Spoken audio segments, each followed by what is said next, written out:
Salut la planète bleue, aujourd'hui on se retrouve pour vous présenter cet ordinateur de marque Scuba Pro, le G2. Le G2 est le digne héritier du Galileo qui a fait ses preuves. Le G2 en fait est le Galileo 2. C'est un ordinateur qui est un petit peu plus petit que le Galileo, qui était un des best-sellers. Vous voyez que ça reste un ordinateur rustique. Alors, quel est l'usage de cet ordinateur? Il est plutôt orienté sur la plongée sportive et la plongée tech. Quand je parle de plongée tech, on parle d'usage de nitrox, soit un nitrox fond, soit un nitrox pour la décompression et un trimix. Clairement, je trouve que cet ordinateur n'est pas le meilleur pour être taillé pour faire du recycleur. On parle bien de circuit ouvert, c'est-à-dire avec des bulles de partout, comme la majeure partie des plongeurs la pratiquent. C'est un ordinateur que j'ai vraiment apprécié et alors je ne suis pas sponsorisé, je tiens à le préciser, je suis complètement libre de mes propos. J'essaye d'être le plus factuel et de faire le lien entre les caractéristiques et l'usage. Alors cet ordinateur, vous le voyez, ici il est tenu par un bracelet. Alors ici vous avez des passants, vous en avez 4.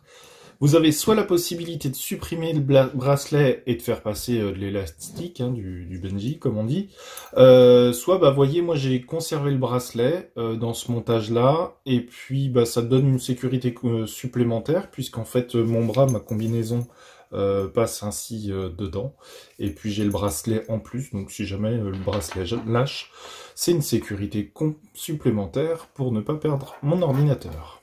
Vous voyez ici que vous avez une excroissance, c'est la batterie. Cette batterie peut être changée très facilement et donc du coup ça évite les allers-retours d'ordinateur.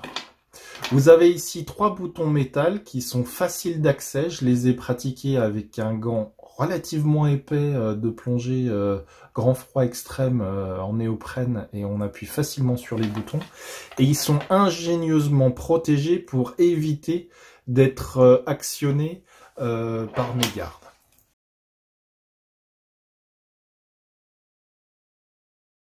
Vous avez la possibilité d'y connecter 11 sondes avec des mélanges différents donc, et une ceinture ici qui est une ceinture de cardiofréquencemètre mais qui capte aussi la température. Donc cet ordinateur est, à mon sens, un des ordinateurs précurseurs de ce que va devenir la plongée et la décompression dans les années à venir. Il va prendre en compte votre consommation, votre rythme cardiaque et la température de votre corps au niveau de la surface de la peau.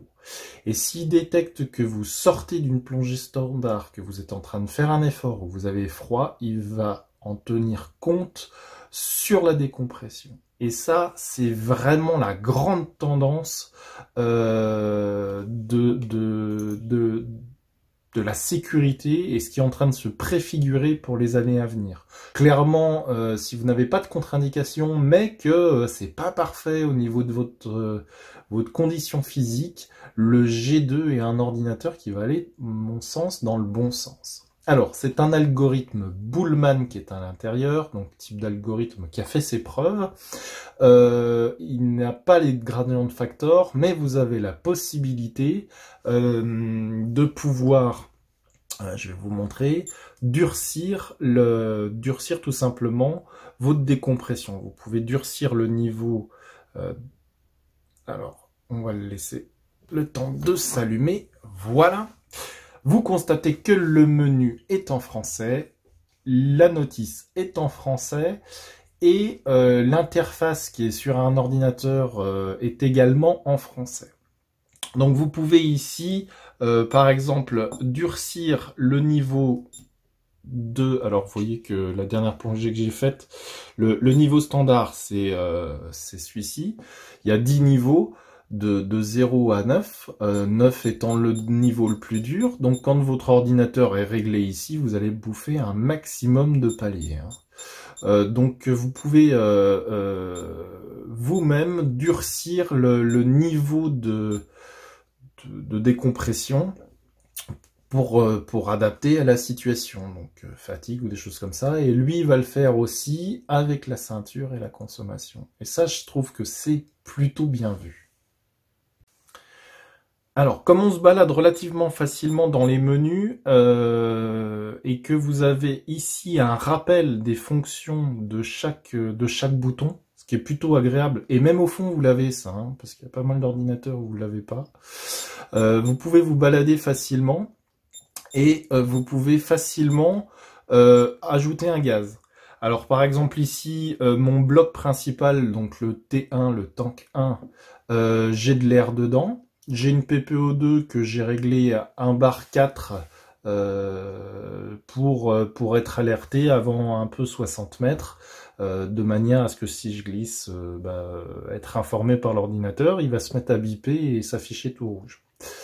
Donc rentrons ici, je peux modifier le taux d'oxygène, je peux modifier ici bien sûr la PPO2, donc mon gaz fond, moi je le mets toujours à 1,4.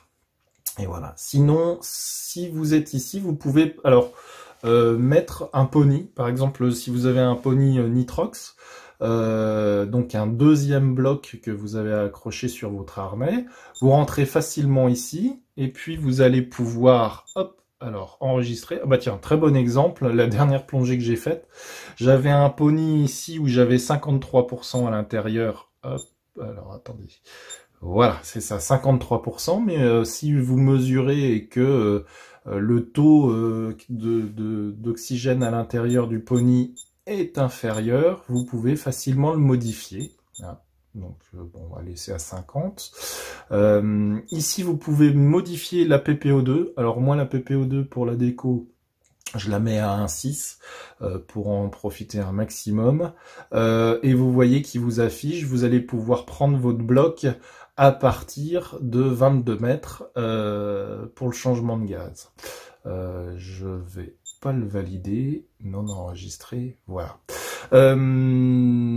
Alors, petite précision, quand vous allez arriver au moment du changement de gaz, l'ordinateur va vous indiquer que va biper et va vous indiquer que c'est le moment de changer de gaz. Soit vous changez de gaz, tout se passe bien et vous validez. Soit si vous ne validez pas, l'ordinateur automatiquement reste sur le gaz précédent et donc vous allez bouffer plus de paliers. Et si vous perdez un gaz, vous pouvez facilement revenir en arrière, puisqu'en fait avec les boutons, et ça vous l'avez, vous avez des rappels des fonctionnalités, donc c'est plutôt pas mal. Imaginez que par le plus grand des hasards, votre pony, la bouteille est trop serrée, vous n'arrivez pas à l'ouvrir, vous avez un problème, le détendeur se met à fuser et givre, vous perdez un gaz. Vous pouvez facilement aller d'une bouteille à l'autre et l'ordinateur va prendre en compte les changements. En plus, on est sur un Bullman prédictif, c'est-à-dire qu'en fait, quand vous êtes au fond, le temps total de remontée et le temps qui va vous afficher restant, je vais aller vous le montrer, vont être des temps qui prennent en compte la déco multigaz si vous avez sélectionné plusieurs gaz. Et ça, c'est vraiment un plus. Alors voilà, je vous ai fait une capture d'écran de l'écran en fait, je dirais relativement standard. En haut à gauche, la profondeur actuelle, 49,8 m. En haut à droite, le temps de plongée, donc ça fait 6 minutes que nous sommes partis. Très intéressant, au milieu, vous avez le palier. Vous allez devoir vous arrêter 2 minutes à 3 mètres. Et la durée totale de remontée sera de 11 minutes. L'ordinateur vous affiche le temps restant sans faire de palier, c'est-à-dire que ici on est sorti de la courbe de sécurité et on est dans une plongée qui va nécessiter de la décompression, mais avant d'avoir cet affichage, on va avoir un décompte du nombre de minutes restantes avant d'avoir à faire de palier. Donc si vous voulez rester dans la courbe de sécurité, l'ordinateur vous indique le temps restant dans cette courbe de sécurité. sécurité. Donc plutôt très intéressant. Et le temps total de remontée, là, de 11 minutes, vous le voyez par rapport à la pression dans la bouteille. C'est un bon indicateur pour gérer votre plongée. Donc il nous reste 164 bars en bas à gauche, hein. Et vous avez surtout le numéro de la bouteille qui est affiché, c'est-à-dire que si vous plongez multigaz, si vous avez plusieurs bouteilles avec un pony, vous pouvez vérifier sur quelle bouteille vous êtes, et ça réduit le risque d'erreur. Donc là, nous sommes dans une bouteille à 21% d'oxygène avec de l'air. Et super information, en bas à droite, vous avez 5 minutes. Alors qu'est-ce que c'est que ce temps ? En fait, ce temps, quand il va arriver à 0, il sera le temps de remonter. C'est le temps restant au fond, en fait, en termes d'autonomie. Une fois que ce temps sera arrivé à 0, il faut que je remonte absolument. Donc, je respecte la vitesse de remontée, je respecte les paliers. Et quand je vais passer la tête hors de l'eau, hein, quand j'aurai fini ma plongée, il restera dans ma bouteille la réserve. Alors la réserve, vous la prédéfinissez. Alors tout le monde sait que les plongeurs tech dans le gaz fond aiment bien avoir à peu près un tiers du gaz en réserve. Et pour les blocs d'écho, la moitié. Par exemple, si vous déterminez que votre réserve c'est 70 bars, vous voulez sortir de l'eau avec 70 bars, vous configurez votre ordinateur en disant ma réserve elle est de 70 bars. Et le temps qui va s'afficher, c'est le temps que vous pouvez rester au fond sans craindre d'entamer la réserve une fois que vous aurez fini votre décompression. Et ça, c'est un gros confort et c'est fiable. J'ai fait 3-4 plongées où je me suis amusé d'aller chercher le zéro. Et effectivement, une fois que j'ai eu fini ma décompression, que je suis sorti sur le bateau, il restait effectivement cette réserve de 70 bars. Autre fonctionnalité sur le G2, son compas numérique. Ce compas numérique a un léger temps de latence, donc si vous faites de l'orientation ou que vous avez besoin de quelque chose relativement précis, je vous conseille d'avoir quand même une boussole. Par contre, si c'est pour descendre au mouillage et on vous a dit que l'épave était pleine ouest, voilà, hein, vous voyez que ça marche très bien, mais vous voyez ce petit temps de latence, il faut être patient. Autre fonctionnalité bien utile, vous avez la possibilité d'avoir un planificateur. Alors, avec les boutons qui sont à chaque fois répétés en surface et au fond, c'est plutôt pratique. Donc, on va cliquer sur le bouton plus, on va augmenter. Donc, on va imaginer qu'on va sur le France. Vous vous dites, j'aimerais déterminer mon temps fond. Donc là, on est à l'air. Hein. J'ai pas rentré de pony. On est sur un mélange à 21%. On va augmenter notre temps. Alors, on se dit, allez, 15 minutes. On a déjà... Donc, le premier palier va se faire à 5 mètres. On doit y rester 2 minutes. Et mon temps total de remontée est de 17 minutes. Voulez vous rendre compte de ce qui va se passer si vous restez plus longtemps au fond. Donc on va rajouter 1 minute. Mon temps total de remontée passe quand même à 19 minutes. 2 minutes de plus, on est déjà à 21 minutes. 24 minutes, 27 minutes. On est déjà à 30 minutes de remontée. C'est-à-dire que ça me permet de déterminer que les 5 minutes au fond vont quasiment doubler le temps de remontée. Alors c'est bien, c'est très pratique pour planifier sa plongée comme ça. Petit regret cependant, on n'a pas le détail des paliers, c'est-à-dire que ça nous indique le premier palier qu'on doit respecter et la durée totale de remontée. Ça aurait été quand même pas mal que Scuba Pro nous donne les autres paliers et le détail des autres paliers, et notamment quand on est multigaz, de nous indiquer le runtime avec les différents moments de changement de palier, de gaz, pardon. Et enfin, dernière fonctionnalité que je voulais vous présenter, c'est la fonction carnet de plongée. Alors cette fonction carnet de plongée, elle est disponible sur l'ordinateur, mais aussi sur une interface. Interface qui est Bluetooth, donc en fait vous pouvez la mettre sur un PC, vous pouvez la mettre sur un Mac, mais vous pouvez aussi la mettre sur votre téléphone portable. Et ça c'est plutôt pas mal. Donc on rentre à l'intérieur, on va prendre la première plongée qui se présente. Elle était à 32 mètres, elle a duré 48 minutes, elle était à l'air, dans une eau à 20 degrés, et c'était la deuxième successive. Donc si on se balade, vous avez la courbe. Donc sur l'ordinateur, vous avez la même chose, mais en beaucoup plus lisible. Et puis différentes informations. Alors sachant que vous allez pouvoir avoir sur votre ordinateur PC portable ou Mac la possibilité de rentrer des descriptifs où vous étiez, etc. pour vous souvenir plonger. On voit qu'il n'y a pas eu d'anomalie. Qu'est-ce que je pense de l'interface du carnet de plongée sur l'ordinateur en lui-même? Très bien. L'interface par contre qui est sur le PC et sur Mac, très franchement, ça aurait été pas mal qu'on puisse faire de la planification. Vient donc le moment de conclure sur cet ordinateur.